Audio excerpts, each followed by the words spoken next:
রাজধানীতে ঈদুল ফিতরের প্রধান জামাতের জন্য প্রস্তুত জাতীয় ঈদগাহ ময়দান। নিরাপত্তা নিশ্চিতে থাকবে কয়েক স্তরের ব্যবস্থা। ঈদ ঘিরে ঢাকায় কোনো ধরনের সন্ত্রাসী বা জঙ্গি হামলার আশঙ্কা নেই, তবুও সতর্ক থাকার আহ্বান জানিয়েছেন ঢাকা মহানগর police commissioner Habibur Rahman. RAB মহাপরিচালক এম খুরশিদ হোসেনেরও দাবি, ঈদ জামাত ঘিরে কোনো নিরাপত্তা হুমকি নেই। মঙ্গলবার জাতীয় ঈদগাহ পরিদর্শন শেষে তারা এসব কথা বলেন। বিস্তারিত জানাচ্ছেন আঞ্জাম খালেক।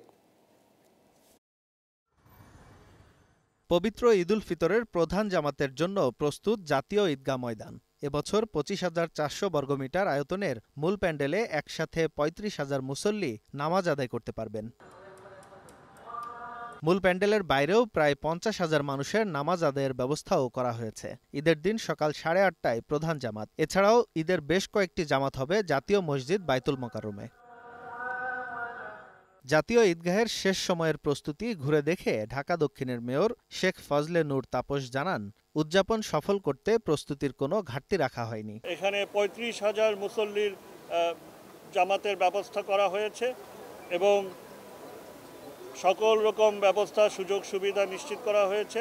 প্রবেশ পথ ৪টি, মহিলাদের জন্য আলাদা রয়েছে এবং বহির্গমনের সময় যখন জামাত শেষ করে আমরা বেরোবো তখন আমরা উত্তরের দিকে আরও ৩টি ফটক আমরা রেখেছি। প্রস্তুত আইনশৃঙ্খলা বাহিনীও পরিদর্শনে গিয়ে ডিএমপি কমিশনার বলেন, পুরো এলাকা থাকবে সিসিটিভি ক্যামেরার আওতায়। কয়েক স্তরের নিরাপত্তা পার হয়ে প্রবেশ করতে হবে ঈদগাহে। প্রধান জামাতের নিরাপত্তার জন্য ৫ স্তর বিশিষ্ট নিরাপত্তা ব্যবস্থা গ্রহণ করা হয়েছে।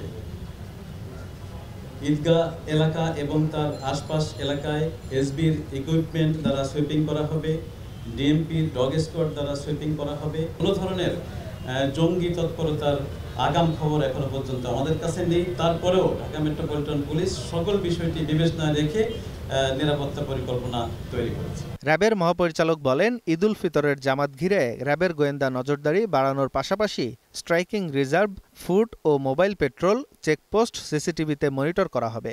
পবিত্র ঈদুল ফিতরের সার্বিক নিরাপত্তা নিশ্চিত করতে র্যাব সারা দেশব্যাপী গোয়েন্দা নজরদারি বৃদ্ধি করেছে। নিরাপত্তা জোরদার করতে ব্যাটালিয়ন সমূহ নিজ নিজ দায়িত্বপূর্ণ এলাকায় পর্যাপ্ত সংখ্যক র্যাব সদস্য নিয়োজিত করেছে। এছাড়া পবিত্র ঈদুল ফিতর উপলক্ষে ঘরমুখী মানুষের নিরাপদে বাড়ি ফেরা নিশ্চিত করার জন্য সড়ক, রেল এবং নৌপথে নানাবিধ উদ্যোগ গ্রহণ করা হয়েছে। ইতিমধ্যে আপনারা দেখেছেন। এবার ঢাকায় ১৮৪টি ঈদগাহ ও ১,৪৮৮টি মসজিদের পাশাপাশি সারা দেশের নিরাপত্তা নিশ্চিতে প্রস্তুত আইনশৃঙ্খলা বাহিনী। আঞ্জাম খালেক, গ্লোবাল টেলিভিশন, ঢাকা।